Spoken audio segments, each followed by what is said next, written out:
So I talk about teacher burnout a lot on my channel, but before I get into that, just so like, if you don't know who I am, to give you a sense, my name is CJ Reynolds. I have this channel on YouTube called Real Rap with Reynolds that I started because my son has high functioning autism and he gets super hyper focused on one thing, right? And so for a minute it was, well, it's still YouTube, but it's like the idea of still creating content, like got away from him and he didn't want to do it anymore. But then I learned all those skills. So I was like, I'll start making videos about whatever I know about. And so I started making teaching videos.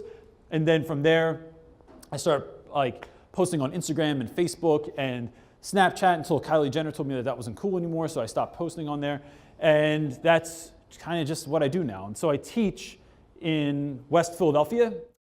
This is a quote that I have up on the side wall of my room, and it's for my students, but I think it applies to educators as well, right? When you feel like you're buried amongst an impossible amount of paperwork, amongst IEPs, the testing, the problems that kids are coming in with and constantly like sort of like seeking your help from, it is important to remember that, like, you know, when they tried to bury us, they didn't know we were seeds. Is something I tell my guys all the time. They come from these impossible backgrounds sometimes, and trying to help them just move the needle, right? I'm not trying to solve your problem. I'm not trying to like save you. I'm trying to help you move the needle a little bit, and that is really, really important sometimes for students.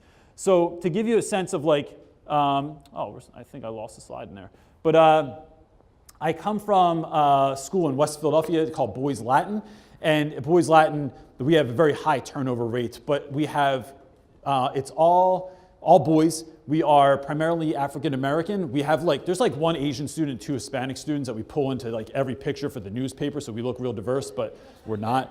We are completely free and reduced lunch. Most of my guys come from homes where, I think the statistic is something like 90% of my students, excuse me, do not have a father that's around. So mom and grandma are like hustling, working 2 jobs to try and make ends meet. But my guys admittedly tell you that like there's not a positive male role model around. So that really affects the dynamic of the school. But we have a 100% graduation rate with the students that we have. We have about 500 students this year. And we have about 99% of our students last year went on to college, right? Or got accepted to college. Not everyone goes on to college because they choose the military or they choose some sort of workforce or trade instead, but that's still really kind of amazing in the space of public education. The reason our school was started was because young African-American males have the lowest graduation rate of any population in the country. And so the idea was to put a school somewhere that would attract young men to go there to help them sort of like reach their potential or see what they're capable of doing also. And so look, I think part of avoiding mid-year burnout is creating a space that your students want to be in, right? I do not come from any like amazing background. I was a community college graduate that went to a no-name school in New Jersey, but I just know what I like, right? I just play to my strengths all the time. So one of those things is I like creating spaces, right? So this is my classroom, which looks a whole lot bigger when you take a panorama picture of it. But I mean, everything in my classroom is done with little to no money. There's no money for like building things in our school. So and there's also nothing with really any educational value that's hanging in my room. So I don't have like a cool poster of nouns, and I'm not against those, but I'd much rather have like a big driftwood tree in the background, or I have these flying books that hang around, or this cutout that I made out of a piece of plywood I found in the trash of the city of Philadelphia that lights up, or all the books that we read are all created in chalkboard drawings, and I don't even know how to draw. I just projected those up there, and the students think I'm a great artist, but I'm like, nah, bro. I just put the projector up there, trace that thing out with chalk, and I can't even afford chalkboard paint because that stuff's too expensive, so I bought the cheap black stuff at Home Depot, and I was able to make a space that literally like attracts the kids. Like, you know those kids that like don't want to be in school all day, but then the day is over and you're like, bro, why are you still here? Like, it's 5 o'clock, like, and we're still hanging out. So they'll go to the corner store or the bodega in Philly, and they'll get, they call them platters. It's just like really, really cheap food. And then they come back and they hang out until hours after hours of school are gone. But you're creating a space where kids want to be. And that does play another part that I want to share in just a moment. But so in my classroom, we also built a school store. And when the school store was done, I had all these wooden boxes. We made it real cheap. They're like plywood boxes that are about this big. And in doing that, I found that I was going to use them for standing desks in the back because I have like, these guys, they're just like constantly moving around, or they're like constantly walking around the classroom, like touching stuff and other kids. So I make a space for you, right? So here's the gig, bro. I make this box for you in the back, but you got to stay like within these confines of the box. You can move all around it, but that's your space, right? But then when we start doing independent reading, which is something we do every Wednesday, I found that kids start sitting in the boxes, right? And I did not go to school for this. I'm not in the know, but I post a picture because I think it's hilarious, right? But what I found was the kids were really reading. I kept peeking back there because I'm like, bro, you're on your phone, you're sleeping, you're up to something in there, right? Because I would have been up to something when I was in high school. But instead, my man, we call him Lil Chance because he looks like Lil Chance the rapper. So Lil Chance is sitting in there, and day after day, I find that that's where he wants to do work. He wants a clipboard so he can sit in there. And I post this picture on Instagram, and a neurologist hit me up and he says, yeah, kids like this because it cuts out all the external stimuli around them. Now they can just focus on the one thing that they're doing in front of them. They're not worried about someone dogging them because they read slow, or dogging them because they read too fast, or trying to get their attention, or tapping them on the shoulder. So then I made 3 more of these boxes because it cost me like, I don't know, $25 to make 2. And I built them in the back of my room, and now they're there. I order books that kids want to read. So the one thing I get money allocated towards is books in my room. I'll order any book you want if you read it, right? So I was just telling one of the coaches outside about this guy, David Goggins, I found out about, who curses like every other word in the book, but his message is so powerful, like I just don't care. Like I'm willing to take, the flack for it. Look, everything I say to do is like, I do not say, go do this, because not everything's a good idea, right? I don't know what your situation is, but I just found that putting books in front of boys that do not like reading, if you put the right book in front of the right kid, it's a game changer, right? Like now it's on. So when Straight Outta Compton came out, all of a sudden everyone's like, Reynolds, did you ever hear of NWA? And I'm like, bro, yeah, I was the only weird 12-year-old I knew that knew the whole album, 100 Miles and Running, when I was, had no business knowing what that album was or what I was talking about. So he got real into NWA, and so I started ordering every book about every classic hip-hop artist that I could find. When the kids got real into, like, everyone's real into El Chapo right now. Like, this is like the new jam. And so I ordered all these books on like classic gangsters and stuff like that, and dudes were reading them. So the bottom line is, for me, is creating a space where like you can read books that you want. There's a safe space for you to read books, and it's just a vibe that you enjoy being a part of in the classroom. I think relationships are king, and even in talking to a lot of you, I get that vibe that like it is always about relationships. If I try and come at a kid with something I need them to do or want them to do or put your head up, but they don't know that I care, they don't know that I'm in this because of them, then it's worthless. It's never gonna work. And so it's funny to me walking around your campus and I see kids, and I just wanna go up and like start talking to them and stuff, because that's my gig, that's what I love doing. But I think that dude doesn't even know me. Like that guy doesn't know my jokes or like the stupid stuff that I do in the hallway. So it'd be weird, but it takes time to build those relationships. So these are I have a couch in my room, which is the only couch in the school. They will fit 6 people on the couch. It looks ridiculous. It looks like a clown car. Or I shake hands with kids every single day at my door. No matter who comes in, everyone has to shake my hand, right? And you have to do it like not like the dead kid handshake. It has to be like a real handshake. And then I eat lunch with my students every day, right? My classroom is an alternative to eating in our lunchroom because not everyone likes the lunchroom. If you have, if loud noises bother you, if you feel like you're a little bit weird, if you feel like you're invisible, I just offer you the opportunity to eat lunch in my room. And so I want to talk about that real quick because when I was in 10th grade, I went to literally the worst high school in South Jersey, right? It was like, got beat up every single day in my 9th grade year, right? It was awful. Then you have stalls in the bathroom doors because kids would get beat up and bashed into the stall doors. So they just removed them. So I didn't pee in school for a whole year. I would like run home from the bus and so I could go to the bathroom.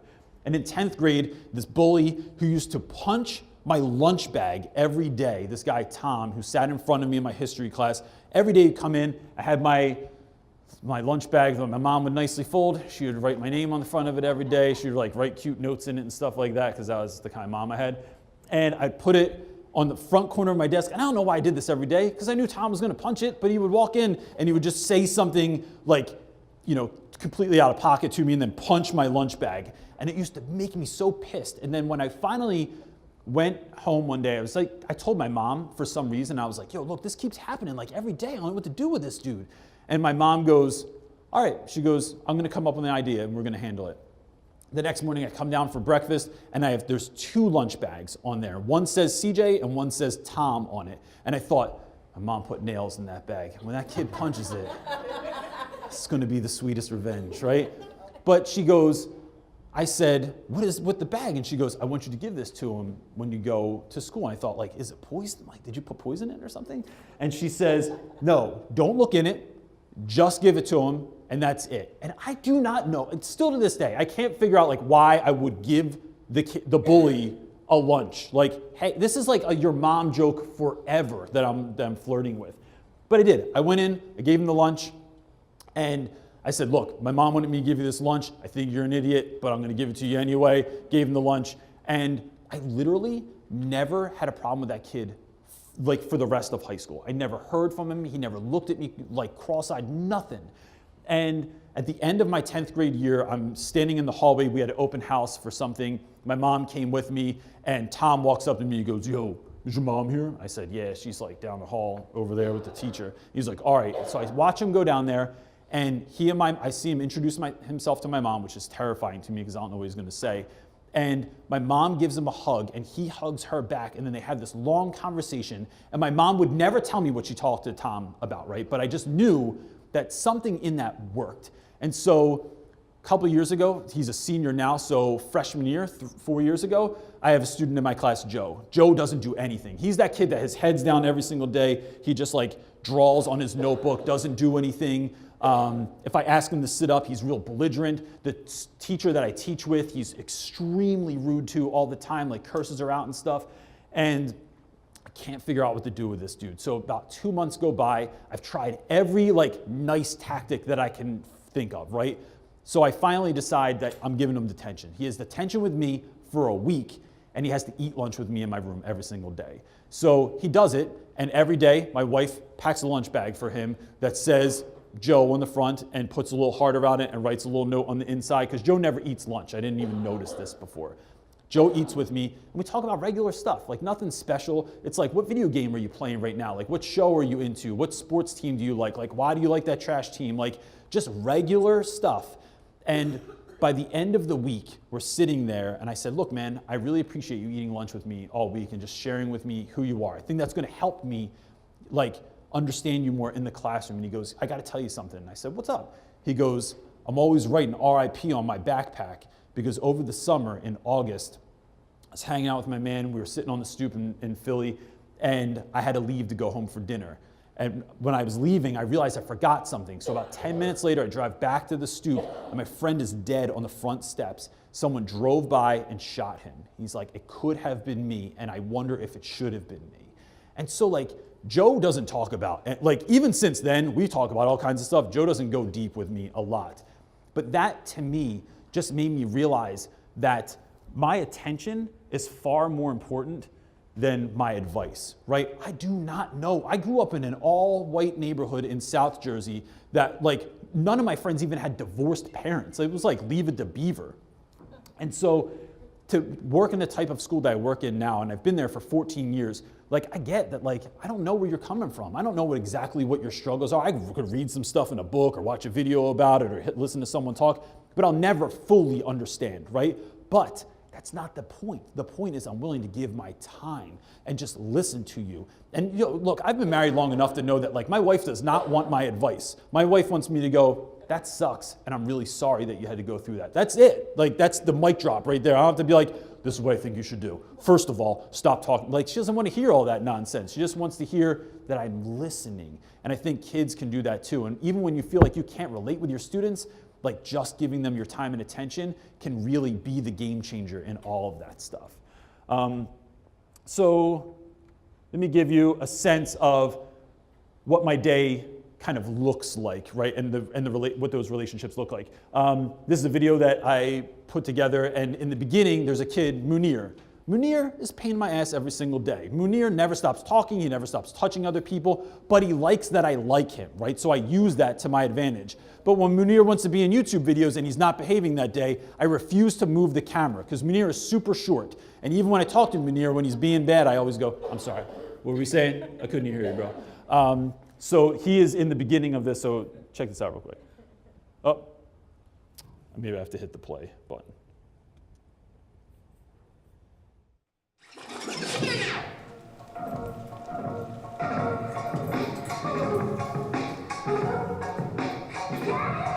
Keep everyone quiet. It's the end of the day on Tuesday. Munir, how was your day? The day's fine. I think it's pretty good. Yeah? Yeah, I got my phone taken, but it was alright.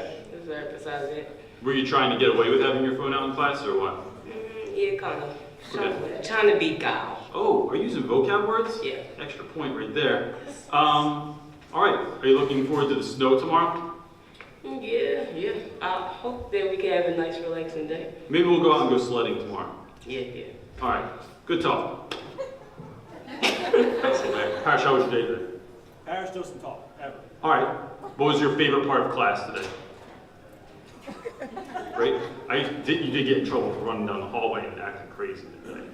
I'm always telling them to calm down. I know, all right, relax, it's okay. All right, we have to end it. If you're gonna act like this, if you're gonna get all out crazy, we're gonna have to stop it. What are you doing? It wasn't even recording yet. Oh, it's not recording. His name's Ham. You'll see why. Seriously? We're in the middle of recording here. How's your day, Ham? It was pretty good. Besides that interruption, Ham, so you're doing wrestling now? I've been doing wrestling since last year. Seriously? Yeah, Oh, I didn't know that. How's it going? pretty good. Yeah, you never talk loud enough. And so It's pretty good! Did your mom send you to your room a lot at home? No, surprisingly she doesn't. To the basement? Like, back to the corner with you. Your mom watches these videos, doesn't she? Yeah, my mom watches these videos. Hi, Mom. So, how do you like that scarf I gave you today? I feel like the black incognito. I don't know what that means. What was the best thing that happened today? This scarf, pretty much. The scarf? Yeah, You know, yeah. glad I could brighten your day up. That bright scarf. Looks like someone killed Woodstock and made a scarf out of it. Actually, if Schwab had that scarf, come here, Schwab. Look, it's like a theme. Actually, you're too short. Let's do that. Look, you guys like match now. Banana gang. You look like you're on the biggest catch or whatever that fishing show is. Like the Gordon Fisherman. Like monster fish. Schwab, how was your day?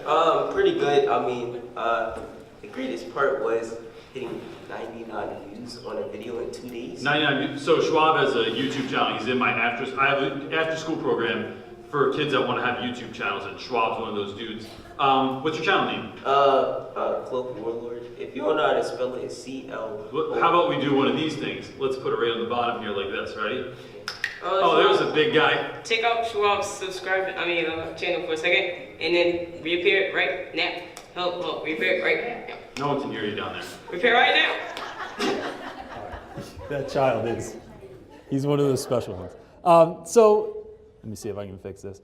I think the other thing to remember is that everybody has a story, right? Like all of your students have a story. No matter what they're doing, how much they're getting in trouble in class, who they're sort of acting out against, is that it all comes from somewhere, right? Like everyone wants to be successful. All the kids want to be loved. But when they act out, when they punch another kid, when they're acting a fool, when they're not doing their work, when they're sitting on their phone, trying to front that they're actually on their phone and like, oh, I could do the work if I wanted to, but I just don't feel like it. There's always a story there. And I think when we just talk to kids like they're normal human beings, we get to that story, and then a lot of times that informs your practice and you can teach from that space. I think that teaching through the lens of what kids are actually enjoying is the game changer in class as well, right? So I have a class that I started a few years ago in this top left picture called The History of Hip Hop. And I was allowed to pick my own elective.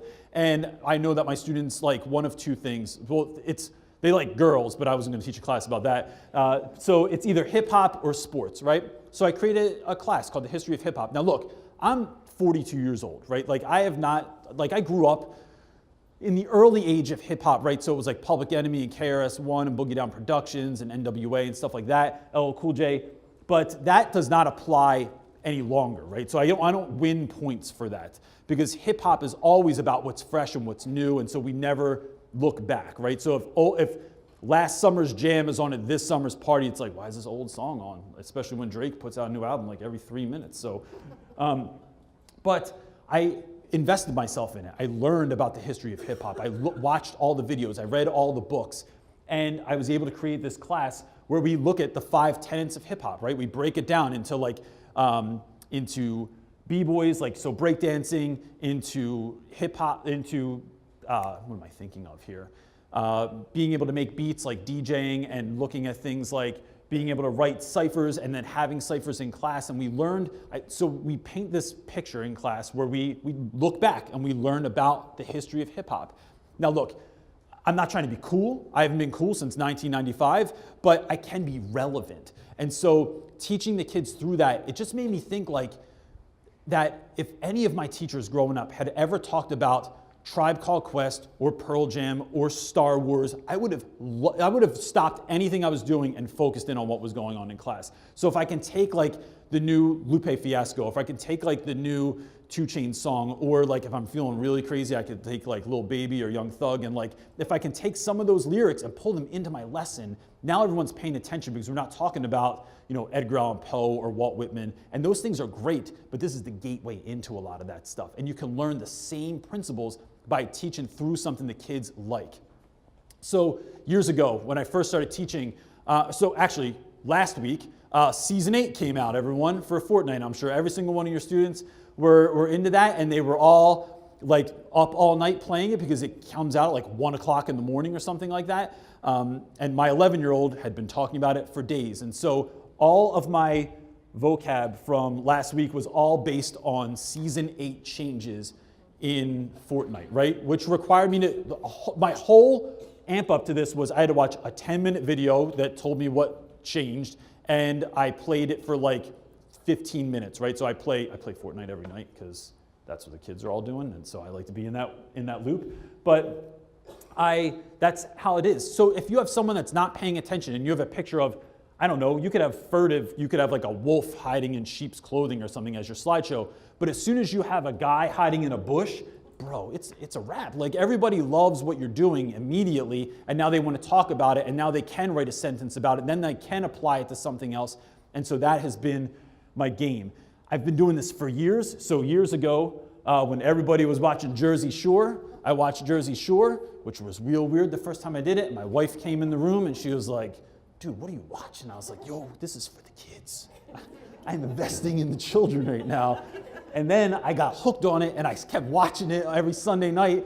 But that was what all of my vocab lessons were based on. And look, it depends on your kids as to what you're watching. Like your kids might be into hunting or football or whatever it is, and whatever you're into also. But I think teachers a lot of times ask students to be interested in what we're interested in, and we are not willing to go the other way with them a lot of times. And so it's about just figuring out how you fit into that. Maybe you hate video games, but you know, I'm just saying, like, I'm trying to go where the attention is, and I think, you know, that's the game, is trying to go where the students already have their attention.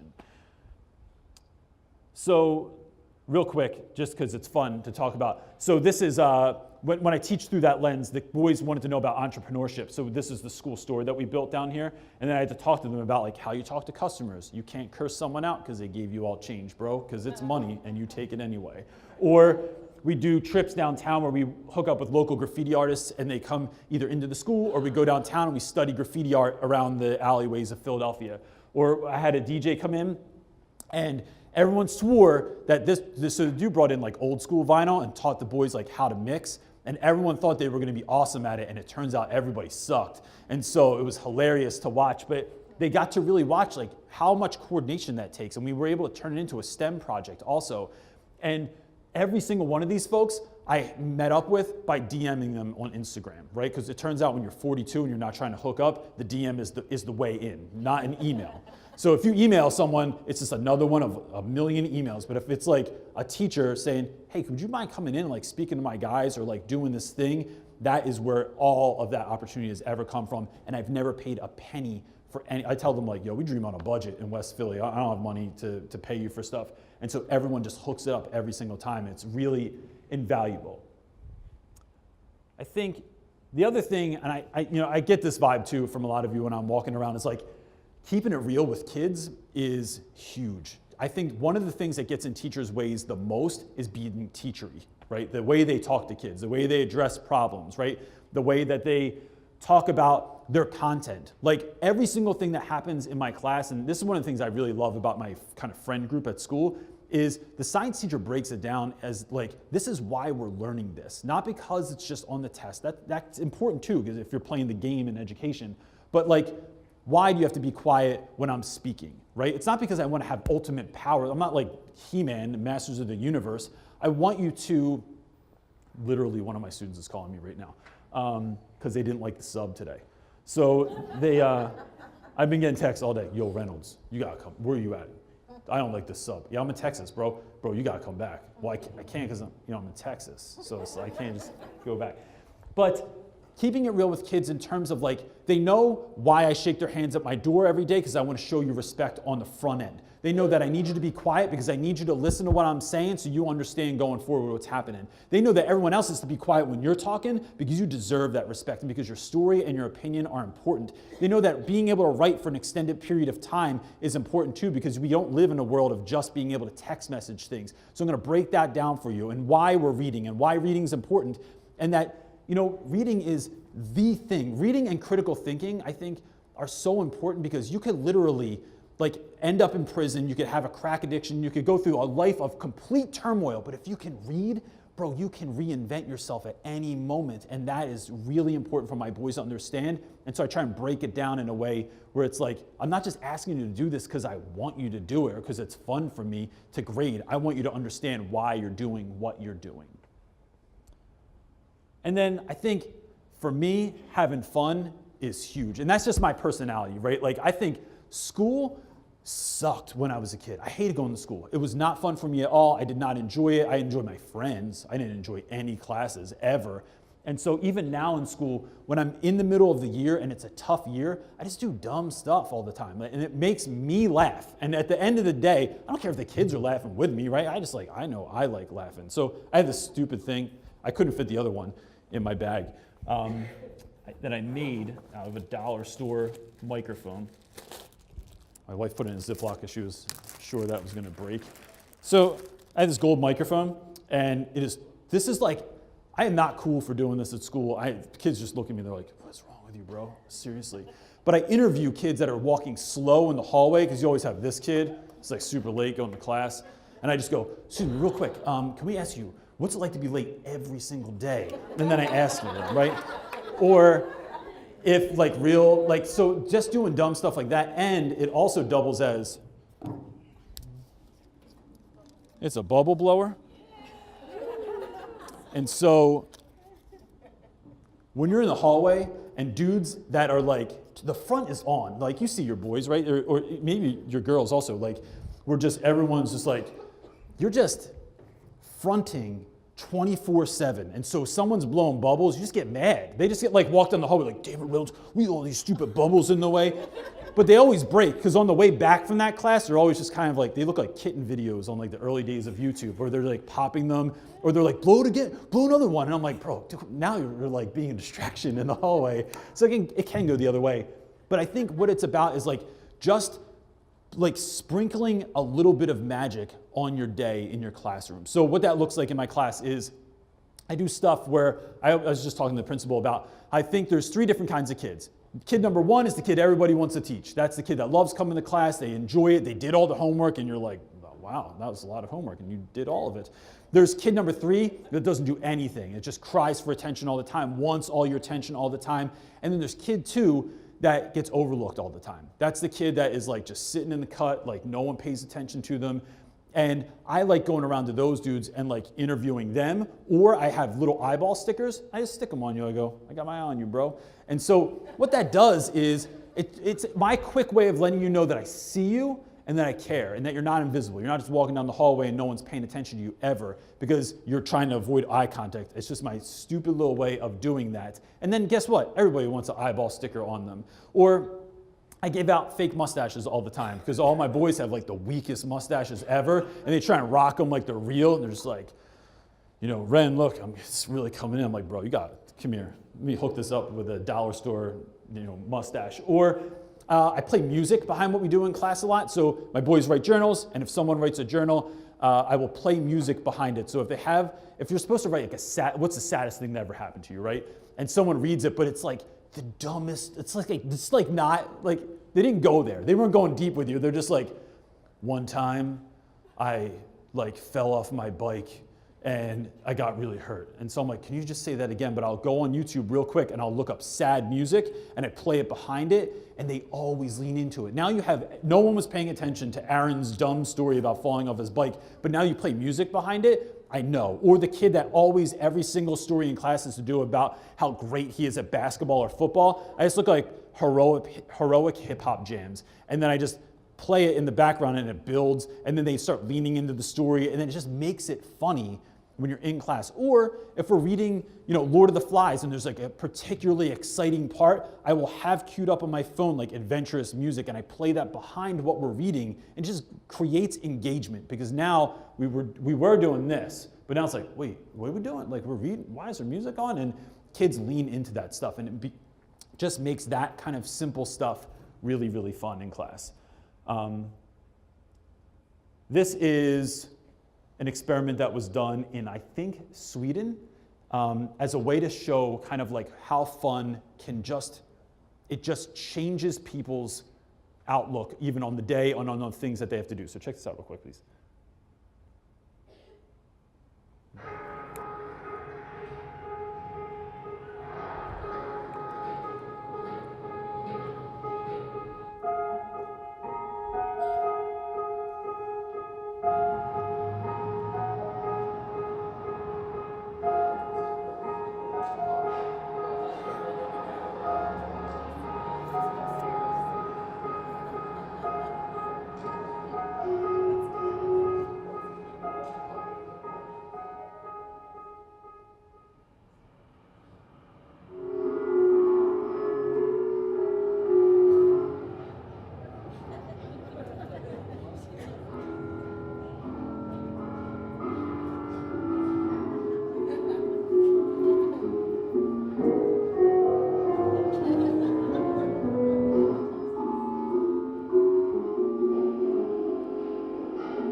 I teach that kid right there.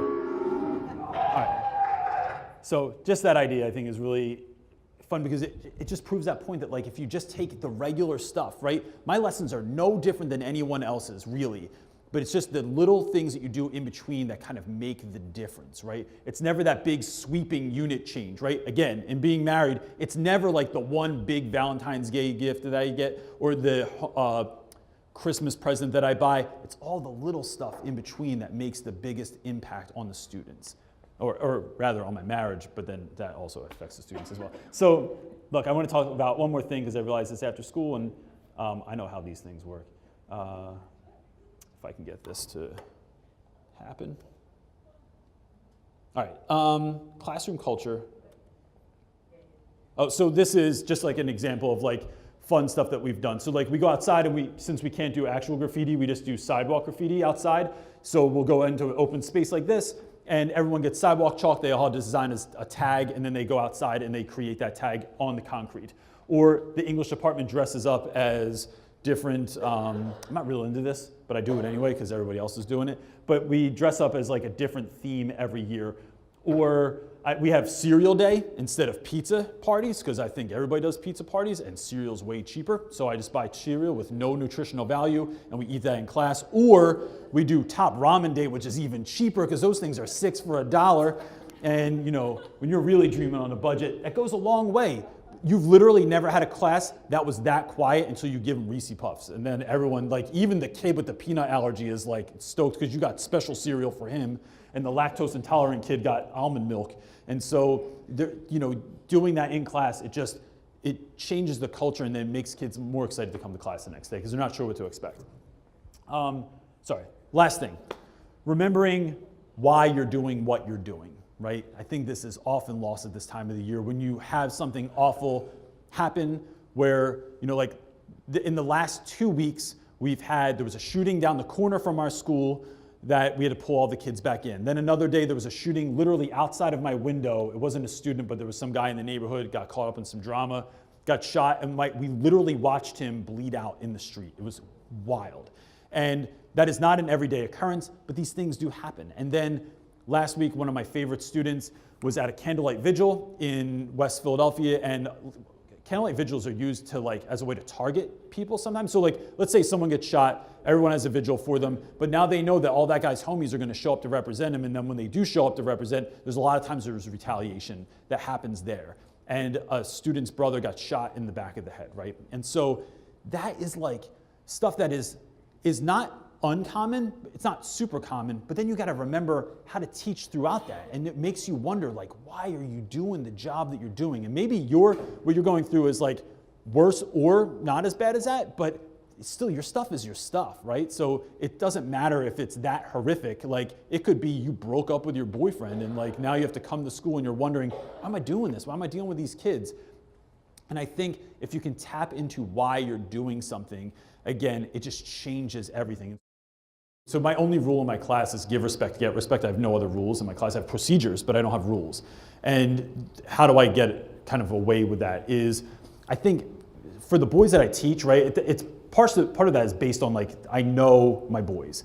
And so I know that respect is a big deal. And so if I ask you to put your head up, if I don't do it with respect, then I'm not gonna get compliance, right? So I have to come at you I am acknowledging you as a human being and not as your sort of overlord, and it wins. And so I think respecting your students is a lot of this stuff too. It's teaching them things that they are interested in. It is shaking your hand every single day at the door, no fail. It's standing in the hallway and just talking to people. So I earn respect by just being a presence around the school. I'm there at the front door every day when everybody comes in. I'm there at the front door every day when everyone leaves, and I have a megaphone and I yell out, I hope you have a great day and I love you sometimes, because that makes kids feel awkward and I win. It's doing that stuff and being present every single day. And so I think over the years, that's one for me. I don't know that I would have been able to do that my first year, just live off just that rule. But over the years, any of you know that there are kids that they might have just sucked in your class or done nothing. But then the next year they're you were my favorite teacher ever. You're bro, what are you talking about? You never did anything. How? And they just didn't tell you, or they, hindsight is 20/20. I'm not sure, but it works for me. And I think kids like hearing that I don't have a lot of rules. My first day of class isn't, here's all the rules and this is the stuff we're learning this year. It's no, this is how much fun we're gonna have this year. This is all the great stuff I've planned for this year. I'm really glad that you're here and I wanna be a part of this with you. And that is different than 90% of the other stuff that they've heard in the day. So that's part of the reason I do it also, is for that sort of shock value of oh no, we're gonna get down in this class and have fun. And that's what I'm hoping for.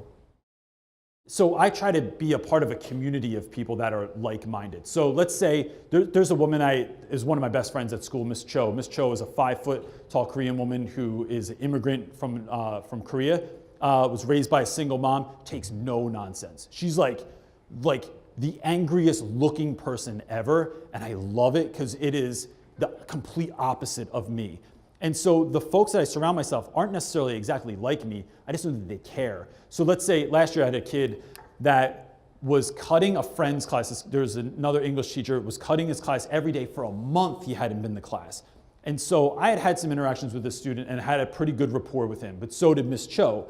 So what we do is we invite that kid to lunch, right? Lunch is like a theme in my life.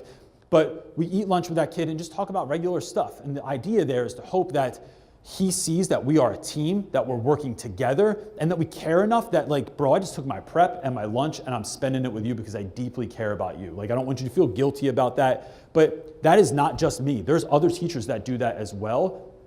And one of the things I take seriously is pulling people in and trying to be a part of that team, where we're a community of educators trying to uplift children, and I'm not some like savior that just came into the hood and tried to do that stuff. Like, so yeah, but people do it in their own way. No one does it exactly like, no one else is blowing bubbles, but that's probably a good thing. But there's other folks that are connecting in their own way with students. And so, no, I'm not the only one. Is this a conscious effort for us to be different? I don't know that it is. It is, but when you see everybody else doing something amazing, I talk to my students about the idea of raising your thermostat. So I say, like, if your thermostat is set at 60 degrees, right? If you hang out with other people that are 60 degrees, your thermostat's gonna stay the same, right? You could open the windows in your house, you could, and let all the heat out, but then once you close them, you'll settle back down into about that same space. But if you hang out with someone that's an 85 degreer, that raises your temperature, right? And so I think in our school, folks come in and they see, I'm not the only one that is doing, like, someone else runs a history of video games class, which is bananas. It is so great. It's one of those classes that like someone teaches in my room and I would sit in the back and I'm like, stop, I can't even prep because I'm like totally tied into what they're talking about.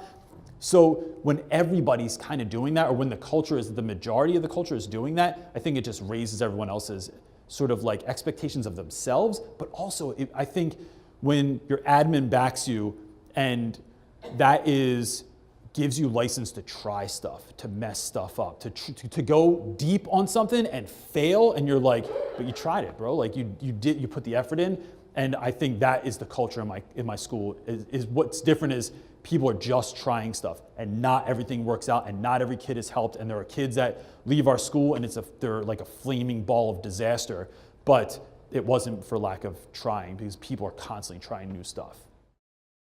Don't ever wait to be a good teacher or to be the teacher you wanted. Too many teachers like wait that 3 years and a day till they have tenure, and then they're like, yes, now I can start being awesome. It's like, no, bro, you already lost the game. Like, the race already, like the train left the station already. I think start being audacious, or the kind of person you want to be, whatever that looks like, immediately. I think the second name of the game is building relationships. It is being visible in the building as much as possible. Kids are eating lunch and you're walking through, yo, what's up? What are you guys playing? Like, what game is this? Or, what are you drawing? Or what book are you reading? Or, oh, you like that band also? Like, I listen to them, or go home and listen to them. Like, yo, I saw you were listening to Young Thug, so I listened to it. And my kids were scared, but I did it. Or you so Young Thug I didn't have to listen to. Like, he had this album, I don't know how many of you listen to Young Thug, but like this album where he had a dress on the front. And so I asked my guys, like, what'd you think about that? And it spurred a conversation in which they knew more than I did. And so they already won. And so I think doing things like that, or just being in the hallway, saying what's up to people and saying hi, or like, hey, you did a really great job today. I'm really glad that you were here. That stuff builds relationships. And I think relationships are the game changer, because anyone in the building knows that who the good teachers are, and you know how they get down with the kids. And you don't have to be like that, but you can look at that for inspiration and say, like, how can I do my own version of that? Maybe you're not like walking around with a golden microphone, but like, how are you calling out kids, or like letting them be seen in your own way? So I think that's, for me, those were the two things that were the most important.